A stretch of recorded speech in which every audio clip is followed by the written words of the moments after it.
पंचकुला में हम मौजूद हैं कर्नल मनप्रीत का ये घर और यहाँ पर गमगीन पूरा परिवार लगातार लोग यहाँ पहुँच रहे हैं उन्हें सांत्वना देने के लिए। और जिस तरह से आर्मी के बड़े ऑफिसर्स की भी मौजूदगी है, ब्रिगेडियर शरद नायर भी यहाँ पर पहुँचे हुए हैं परिवार सहित कर्नल मनप्रीत के परिवार से मिलने के लिए, क्योंकि बताया यह गया कि कल सुबह सुबह ही कर्नल मनप्रीत ने अपने परिवार से बातचीत की थी। उनकी पत्नी, 2 बच्चे यहीं पर मौजूद हैं, उनकी पत्नी यहीं जॉब करती हैं, लेकिन उन्होंने ये बताया था कि स्पेशल ऑपरेशन के लिए वो जा रहे हैं। कुछ सेकंड्स की ही बात हुई थी और उसके बाद उस ऑपरेशन पर वो निकले। अनंतनाग में जिस तरह से आतंकियों से मुठभेड़ हुई है वहाँ वो शहीद हो गए और अब बताया ये जा रहा है कि उस इलाके की घेराबंदी एक बार फिर से कर ली गई है और वहाँ एनकाउंटर फिर शुरू कर दिया गया है। ये बेहद अहम और बड़ी खबर है इस वक्त की, जबकि बॉडी रेस्क्यू कर ली गई है, शहीद के पार्थिव शरीर को लाया जाना है। वहीं दूसरी तरफ अनंतनाग में एक बार फिर से ऑपरेशन शुरू हो गया है। बताया जा रहा है कि 10 लाख रुपए का इनामी आतंकी उजैर खान उस इलाके में मौजूद है और उसके साथ एक और आतंकी की मौजूदगी है और इसीलिए इस पूरे इलाके की घेराबंदी कर ली गई है और ऑपरेशन एक बार फिर से शुरू कर दिया गया है। क्योंकि अनंतनाग का ये वही इलाका है जहां पर कर्नल मनप्रीत अपनी टीम के साथ पहुंचे थे जम्मू कश्मीर पुलिस के साथ एक जॉइंट ऑपरेशन को आगे बढ़ाते हुए, क्योंकि उन्हें खासतौर पर यह जानकारी मिली थी कि यहाँ कुछ आतंकियों की मौजूदगी है। और इससे पहले भी कर्नल मनप्रीत जिस तरह से अपनी अगुवाई में कई ऐसे जाबाजी वाले कारनामे कर चुके थे, कई आतंकियों को मौत के घाट उतार चुके थे, उसी इलाके में ये पहुंचे लेकिन घात लगाकर इन पर हमला किया गया। रिफत हमारे सहयोगी इस वक्त अनंतनाग से हमसे सीधे जुड़ रहे हैं। रिफत, 10 लाख का इनामी है उजैर खान, ये आतंकी, इसे घेर लिया गया है। क्या और ताज़ा अपडेट मिल पा रही है इस बारे में? जी प्रशांत, बिल्कुल मैं आपको दिखाना चाहूँगा। यही वो स्पॉट है जहाँ पे उनको घेरा गया है। पुलिस ने कहा है कि 2 मिलिटेंटों को घेरा गया है, उसमें एलईटी का कमांडर जो है वो उजैर खान भी शामिल है। हालांकि वो पिछले साल से ही एक्टिव हो गया है, लेकिन काफ़ी सारे मिलिटेंट से रिलेटेड एक्टिविटीज़ में वो मुलव्वस है। पिछले महीने में यहाँ पे एक ग्रेनेड हमला भी हुआ था, तो वो भी उसमें इन्वॉल्व था। और ये पूरा एरिया जो है इसको कॉर्डन ऑफ किया गया है। अभी ज़बरदस्त फायरिंग हो रही थी, शेलिंग हो रही थी, आरपीजीएल ये जो है यहाँ पे धमाके हमने सुने, ग्रेनेड धमाके हमने सुने। तो उसका मतलब है कि यहाँ पर ही घेरा गया है, इसी स्पॉट में मिलिटेंटों को। ये जंगली एरिया है और वहाँ ही इसी एरिया में बॉडीज़ भी रिट्रीव की गई 2 फौजी अफसरों और एक पुलिस ऑफिसर की। और आप देख सकते हैं ये काफ़ी टफ एरिया है, लेकिन वहाँ पर पहुँचना आसान नहीं।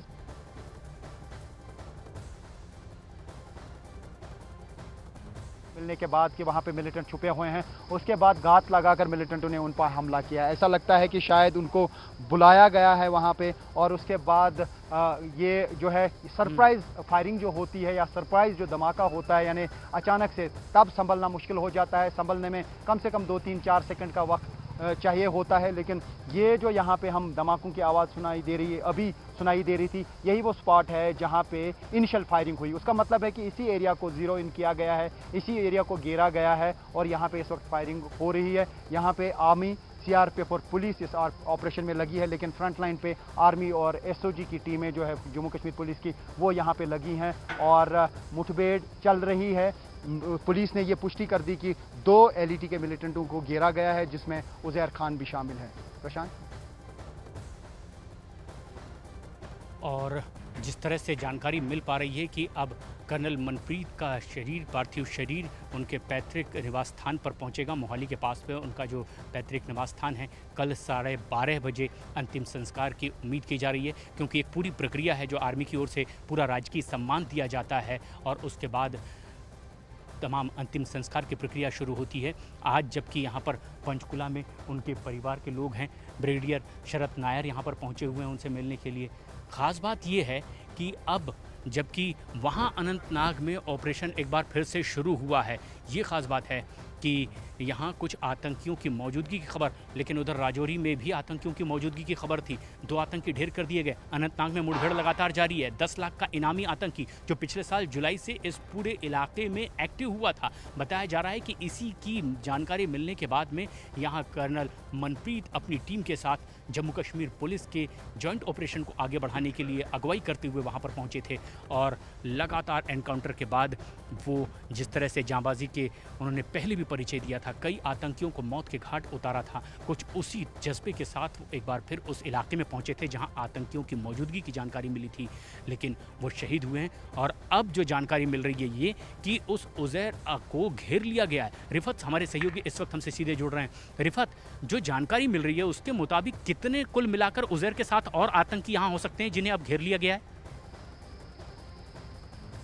देखिए, ये कह पाना मुश्किल है कि पहले कितने थे। ऐसा भी समझा जा रहा था कि शायद 3 थे, लेकिन पुलिस ने 2 को घेरे जाने की पुष्टि की है और पूरे इस एरिया में अब फायरिंग हो रही है। इस पूरे रेंज में पहले इसी स्पॉट पे फायरिंग की आवाज़ सुनाई दे रही थी और देखने को मिल रहा था शोले भड़क रहे थे धमाकों से। और यहाँ से हमने देखा कि अब दूसरे साइड से भी फायरिंग की आवाज़ हमें यहाँ से सुनाई दे रही है और इसका मतलब है कि इस पूरे रेंज में उनको घेरा गया है, क्योंकि कल से लगातार यहाँ से रेनफोर्समेंट बुलाई जा रही थी। जो भी आर्मी के यूनिट्स यहाँ पे हैं, सीआरपीएफ और पुलिस के, वो इसमें लगे हुए हैं। पूरे इस एरिया को घेरा गया, लेकिन सबसे बड़ा इंपॉर्टेंट टास्क ये था कि सबसे पहले बॉडीज़ को रिट्रीव किया जाए। जैसा मैंने पहले भी कहा कि अगर उन्हें क्विकली इवैक्यूएट किया जाता तो शायद उनकी जान बच सकती थी, लेकिन ब्लड इतना लॉस हुआ होगा कि उसकी वजह से उनको वो दम तोड़ बैठे जख्मों की ताब न लाकर, क्योंकि वहाँ से इवैक्यूएट करना बहुत मुश्किल था हेलीकॉप्टर के ज़रिए, क्योंकि पहाड़ बहुत ही स्टीप है, बहुत ही हाई अल्टीट्यूड वाला पहाड़ है और वहाँ पर क्विकली इवैक्यूएट करना एक बड़ा चैलेंज बन गया था। हेलीकॉप्टर सर्विस का इस्तेमाल किया गया, हेलीकॉप्टर का इस्तेमाल किया गया, लेकिन नहीं हो पाया। तो बिलाखिर कल ही डीएसपी की जो बॉडी है वो रिट्रीव कर दी गई, लेकिन आज सुबह जो है आर्मी ऑफिसर्स जो यहाँ पे थे उनको भी अब रिट्रीव किया गया, उनकी बॉडीज़ को रिट्रीव किया गया और अब उनको एक सम्मान के तहत अपने घर वापस भेजा जाएगा। रीथलेइंग सेरेमनी पहले यहाँ पे बादामी बाग कंटोनमेंट में होगी, जो 15 कोर का हेडक्वार्टर है, और उसके बाद वहाँ पर भी जहाँ उनका अंतिम संस्कार होगा। और वीरेंद्र सिंह जी हमारे साथ मौजूद हैं, कर्नल मनप्रीत के साडू भाई। क्या जानकारी दी गई है अब तक की, जो ऑफिशियल जानकारी आर्मी की ओर से? सर, अभी उनको एयरलिफ्ट करके श्रीनगर ले जाया गया है जी, और वहाँ से कल 12:30 बजे एयरलिफ्ट करके ही चंडीगढ़ लेके आएंगे। उसके बाद ही उनका संस्कार किया जाएगा। कल 12:30 बजे चंडीगढ़ पहुंचेंगे और उनके बाद उनके पैतृक निवास स्थान मोहाली गांव ले जाया जाएगा। जी सर, वहीं पे संस्कार किया जाएगा। और कल दोपहर बाद ही अंतिम संस्कार होगा। जी सर। और ये जानकारी परिवार के लोग दे रहे हैं कि आर्मी की ओर से ये आधिकारिक जानकारी दी गई है कि कल दोपहर बाद चंडीगढ़ पहुंचेगा पार्थिव शरीर और उसके बाद मोहाली में उनके पैतृक निवास स्थान पर उनके गांव में ही अंतिम संस्कार होगा कर्नल का। लेकिन जो सबसे खास बात ये कि जिस अनंतनाग इलाके में यहाँ आतंकियों की मौजूदगी की जानकारी मिली थी कर्नल मनप्रीत को, उस इलाके में एक बार फिर से घेराबंदी कर ली गई है और बहुत स्पेसिफिक जानकारी ये मिल रही है कि 10 लाख का इनामी आतंकी है उज़ैर खान, जो इस पूरे इलाके में मौजूद है। उसके साथ कुछ और उसके साथी हो सकते हैं और उनकी जानकारी मिलने के बाद इस पूरे इलाके की घेराबंदी कर ली गई है और यहाँ एक बार फिर से एनकाउंटर शुरू हो गया है। दोनों ओर से फायरिंग लगातार इस वक्त जारी है।